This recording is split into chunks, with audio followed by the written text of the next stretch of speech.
Hello everyone, welcome to my eco classes. आज अपन cover करेंगे double factorial terms of trade. इससे पहले वाली वीडियो में अपने टर्म्स ऑफ ट्रेड देखा है और उसके बाद अपन types of terms of trade देख रहे हैं, जिसके अंदर अपन ने नेट बार्टर देखा है, क्रॉस बार्टर देखा है, इनकम देख लिया, सिंगल फैक्टोरियल देख लिया। आज अपन डबल फैक्टोरियल कवर करेंगे। तो अगर आपने वो सारी वीडियोज़ नहीं देखी हो तो आप आई कार्ड पर जाकर चेकआउट कर लेना, आपको वो वीडियोज़ वहाँ पर मिल जाएगी। तो मेरा नाम है दिव्यांशु शर्मा, मैं यूजीसी नेट क्वालिफाइड हूँ। आपको इस चैनल पे क्लास 11th इकोनॉमिक्स से लेकर के मास्टर्स इन इकोनॉमिक्स तक की सारी वीडियोस मिल जाती है। वीडियोस हमेशा मंडे को, वेडनेसडे को और फ्राइडे को अपलोड होती है, तो आप चैनल को सब्सक्राइब कर लें और बेल आइकन भी दबा दें ताकि आगे आने वाली वीडियोस की नोटिफिकेशन आपको टाइम टू टाइम मिल सके। तो स्टार्ट करते हैं आज की वीडियो को।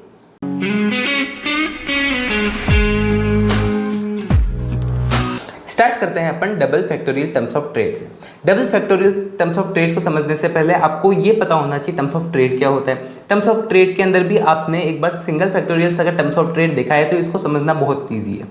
अपन ने single factorial terms of trade में देखा था कि T S is equals to क्या होता है, मतलब single factorial terms of trade is equals to क्या होता है, टी सी यानी net barter terms of trade या फिर जिसको अपन कमोडिटी टर्म्स ऑफ ट्रेड भी कहते हैं, और मल्टीप्लाई किससे होता है, जेड एक्स से होता है, यानी प्रोडक्टिविटी ऑफ एक्सपोर्ट कंट्री का।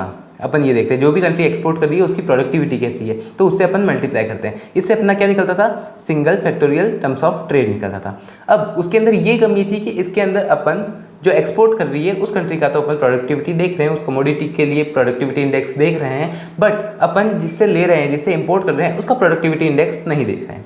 तो वही चीज़ यहाँ पे कवर हुई है किसके अंदर, double factorial terms of trade के अंदर, जिसके अंदर अपन डबल फैक्टर्स देखते हैं, यानी एक्सपोर्ट इंडस्ट्री का भी देखते हैं और इंपोर्ट इंडस्ट्री का भी फैक्टर्स ऑफ प्रोडक्टिविटी अपन देखते हैं, प्रोडक्टिविटी इंडेक्स अपन कवर करते हैं। ठीक है, तो अब ये कॉन्सेप्ट भी जैकब फाइनर ने ही इंट्रोड्यूस किया है, यही इनके द्वारा ही लाया गया है। इससे पहले वाला भी यानी single factorial terms of trade भी जैकब फाइनर ने ही इंट्रोड्यूस किया था। अब double factorial terms of trade concept is a concept that consider a productivity of a country's export factors and the productivity of foreign factors used in its import।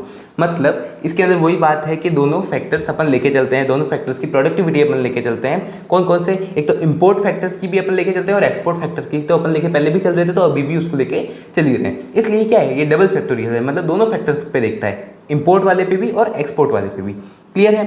फिर अगर अपन आके देखते हैं तो it is calculated by multiplying net barter terms of trade by the ratio of the factor productivity of domestic industries and the foreign export industry. मतलब इसने क्या कहा है कि अगर अपन को टी डी निकालना है यानी double factorial terms of trade निकालना है, तो उसके लिए अपन को क्या करना पड़ेगा, net barter terms of trade यानी जिसको कमोडिटी टर्म्स ऑफ ट्रेड कहते हैं उसे मल्टीप्लाई करना पड़ेगा प्रोडक्टिविटी ऑफ डोमेस्टिक इंडस्ट्री जो एक्सपोर्ट कर रही है। ठीक है, तो प्रोडक्टिविटी ऑफ डोमेस्टिक इंडस्ट्री क्या है, जेड एक्स है। ठीक है, अब और डिवाइड किससे करना पड़ेगा, प्रोडक्टिविटी ऑफ इंपोर्ट इंडस्ट्री, तो जेड एम, तो ये अपन को करना पड़ेगा। तो इससे अपना क्या निकल जाएगा, टी डी निकल जाएगा, यानी double factorial terms of trade निकल जाएगा। अगर अपन इसको और एक्सपांड करें तो T D is equals to P X upon P M into Z X upon Z M. ये हो जाएगा इसका प्रॉपर फॉर्मूला, एक्सपांडेड फॉर्मूला जिसको अपन कह सकते हैं। ठीक है, अब अपन आगे एक एग्जांपल लेते हैं जिससे आपको और अच्छी की तरह समझ में आ जाएगा। तो एग्जांपल सबसे पहले अपन बेस लेते हैं। बेस अपन मैं मान के चल रहा हूँ कि अपन 100 निकला हुआ है। 100 कैसे, हर जगह 100 पुट करेंगे, जैसे देख लो यहाँ पे शॉर्ट में दिखा देता हूँ। टी डी अपन निकाल रहे हैं तो 100 price of export, 100 price of import multiply bye 100 productivity of export और 100 प्रोडक्टिविटी ऑफ इंपोर्ट। ठीक है, मल्टीप्लाई बाय 100, तो इसको जब कट करोगे तब ये 100 ही आएगा। तो ये अपन बेस लेके चलते हैं, ये क्या है, बेस है। ओके, अब अपन आगे कैलकुलेट करते हैं करंट का, करंट कैलकुलेट करते हैं। तो करंट में सबसे पहले अपन लिखते हैं फॉर्मूला जो है अपन को याद ही है, तो इसके अंदर डायरेक्ट वैल्यूज पुट करता हूँ मैं। सबसे पहले 170 price of export upon 160 price of import multiply by productivity अपन लेते हैं 176 एक्सपोर्ट प्रोडक्टिविटी और 136 इंपोर्ट प्रोडक्टिविटी इनटू 100। ठीक है, ये अपन ने किया, तो जब अपन इसको कट करेंगे तब क्या आ जाएगा, यहाँ पे आ जाएगा 137.5।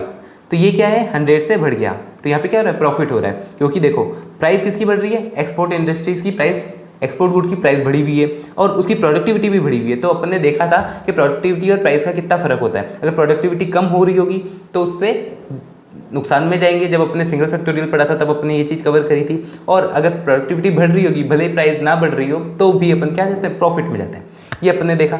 अब इसका एक मैं उल्टी चीज़ भी बताता हूँ कि जैसे देखो 170 क्या है, एक्सपोर्ट प्राइजेस है, 160 क्या है, इंपोर्ट प्राइस है। बट इसकी प्रोडक्टिविटी अगर मैंने अपोजिट कर दी, यानी 136 मैंने एक्सपोर्ट प्रोडक्टिविटी कर दी और 176 मैंने इंपोर्ट प्रोडक्टिविटी कर दी और मल्टीप्लाई किया 100 से, और जब अपन इसको निकालेंगे तब क्या आ जाएगा, यहाँ पे आ जाएगा 82.10। ठीक है, 82.10 मतलब अपन ने प्रोडक्टिविटी डिक्रीज और इंक्रीज कर दी कि यानी इंपोर्ट इंडस्ट्री की प्रोडक्टिविटी बढ़ा दी और एक्सपोर्ट इंडस्ट्री की प्रोडक्टिविटी अपन ने कम कर दी। तो उसकी वजह से क्या हो रहा है, अपन को टर्म्स ऑफ ट्रेड में नुकसान हो रहा है। यानी क्या होगी, यहाँ पे लगभग 18% का अपन को क्या हो रहा है, नुकसान हो रहा है। समझे, यहाँ पे लॉस हो रहा है। तो प्रोडक्टिविटी का भी यहाँ पे टर्म्स ऑफ ट्रेड में बहुत इंपॉर्टेंट रोल होता है। तो ये किसने बताया, जेकब पाइनर ने ये चीज़ भी एक लाई गई है। Double factorial terms of trade में ये देखा जाता है।